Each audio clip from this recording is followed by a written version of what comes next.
Hi guys! Maganda rin gabi. Welcome back po dito sa Gandara SRU channel for showbiz update. Andito na naman nga po akong muli nagpapalik. Ang nagmamaganda na yung kachismosang Kim Pao, wala na pong iba. Ang lokareta si Gandara SRU upang maghatid sa inyo po ng latest update and fresh happenings patungkol kina Kim Chiu and Paolo Avellino. And para po sa gabi nito, ang tatalakayin naman natin at pag-uusapan ay ang katotohanan na unti-unti na pong ibinubulgar at handa na nga po wari talagang ibulgar ng Kim Pao ang katotohanan. And syempre itong pa 4 picks 1 word nila Kim and Paolo. Grabehan naman nga talaga yan. So, pero bago po yan, sa mga di pa nakasubscribe sa ating channel, pakiclick lang po tayo ng subscribe button at notification bell na nariyan sa baba upang kayo ay maging updated at ma-notify tuwing may bago po tayong chika at balita hinggil sa Kim Pao. Basta mga balita na may kinalaman, kina Kim Chiu and Paolo Avellino, sagot na nga po natin yan. And unahin natin pag-usapan etong nakakagigil na po ni Ruby Baldwin ngayong 2026. Grabe, may nauuto pa ba ang taong to? May naniniwala pa ba dito sa taong to? May nagtanong sa atin kung naniniwala daw ba tayo dito sa hula ni Ruby Baldwin. Siyempre hindi. Bakit naman tayo maniniwala dito? Bakit natin panghahawakan ng hula na to? May mga manghuhula na gifted talaga. Pero ilan lang po yan. Baka nga one only out of millions. So marami pong propeta na nagkakalat na kalat sa mundong ibabaw na to. So dapat po tayong mag-ingat sa mga bulaang propeta na yan. Bulaang propeta rather. Kalat na ngayon. At kung magpapaniwala kayo dyan, talo kayo. 'Di ba? So bakit yung paniniwalaan yung ganyang pangitain niya? No, dami na po yung nasabihan ng hula. Sana bawat binitawan niyang salita nagkakatotoo, 'di ba? Kung totoo po siyang manghuhula, kung siya po talagang propeta na binigyan ng Panginoon ng kakayahan na manghula. Pero hindi Hindi lahat ang hula niya nagkakatotoo. Ang dami na po niyang sinabihang celebrities, pero wala, fake news. So bakit natin pangahawakan na maaring ginagamit lang po ang pangalan ni Kim para tumunog?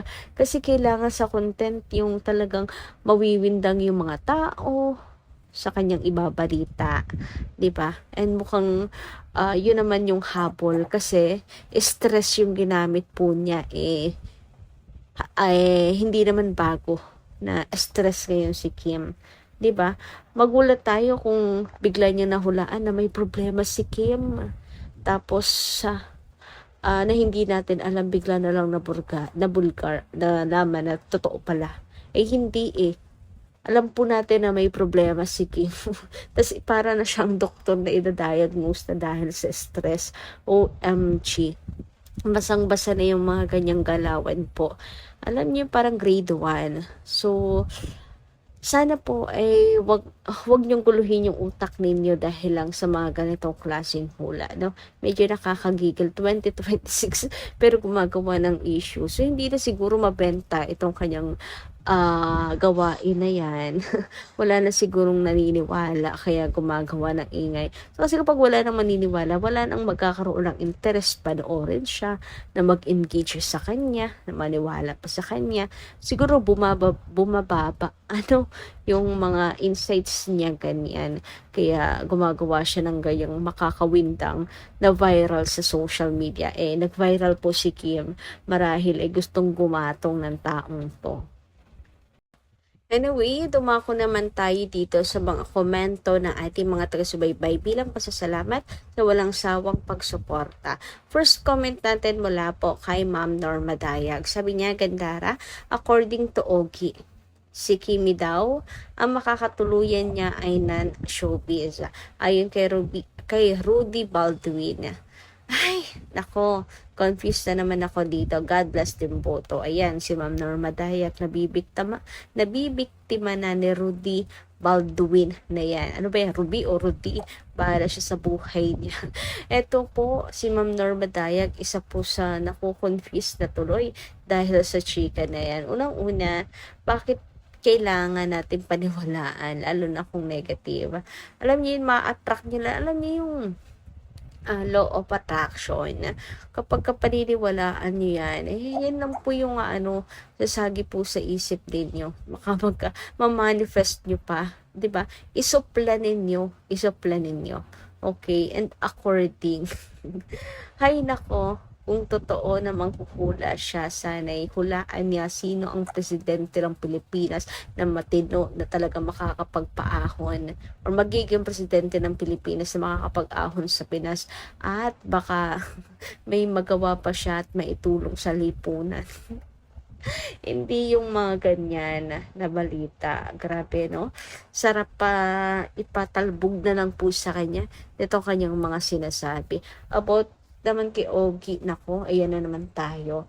Sinasabing Kim Pao, pero iba daw makakatuluyan ni Kim Chiu na para bang siya po ang gumuhit or ginuhit na niya ang kapalaran ni Kimi.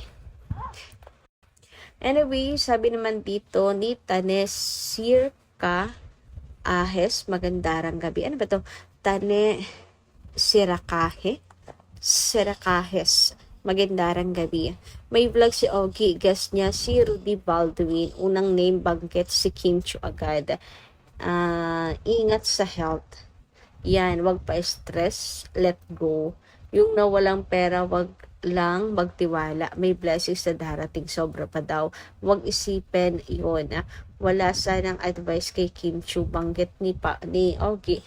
Kim Pao basta ng showbiz magkakatuluyan. Kim or Pao hindi sinabi. Ruby Baldwin. So, ayan. Kasi naman kayo pinapanood nyo pa yung vlog ni Ogie Kayo rin naman yung nai-stress. Hindi nyo rin naman gusto yung mga sinasabi ni Ogie. Diba? Okay lang sana kung talagang gusto nyo yung mga content niya. Pero kayo na nagsasabi ang nega niya masyado sa Kim Pao, pero pinapanood nyo pa din. Ay naku, tapos eto pa, meron pang hula kay Kim and all. So, nakakaloka talaga. Two strikes sila Hindi daw Kim Pao magkakatuluyan. Non-showbiz yung makakatuluyan nila. Tapos, may sakit pa si Kim. Aba, iwasan magpaka-stress. Aba, talagang kuhang-kuha po nila ang gigil ng Kim Pao fans ngayong 2026. Sabi, gumagawa talaga ng ingay sa social media. Aba, matindi. Ito ata ang technique nila ngayong 2026 na nga pala. Ay, naku, nakakalarkia. Anyway, sabi naman dito ni Ma'am Merlita Aria Rodriguez, good morning, Miss Gandara. Tapos na ang 2025, eto na ang 2026. Miss Gandara, last year ang gulo ng bashers. Nagkakagulo-gulo sila dahil sa magandang samahan ng Kim Pao. Sari-sari ang inililink kay Paolo. May Aren Escanio, may Kim Domingo, may Jane De Leon. Basta ang dami. May Julia Barreto pa po. Hanggat matatapos na lamang ang 2025, pait pa rin sa puso ang dala nila. Maraming hindi magagandang nangyari kasama na si Che sa mga bashers na nakikipila. Nawala sandali yung asyomera nang pumasok si Echo. Akala natin okay na, tahimik na sila. May ilan-ilan na nagpaparamdam ng huling buwan na umiingay ulit sila. Bakit? Dito na naman tayo sa palapit na sa 2026. Nako, sana po this 2026 ay na po sila, ma-wash out na ng tuluyan po. Ma-wash out na talaga as in. yung paglilink-link na yan kay Paolo, yung ginawa naman nilang si Paolo chick boy, nasa edad na rin po si Pao, hindi na para lumande pa.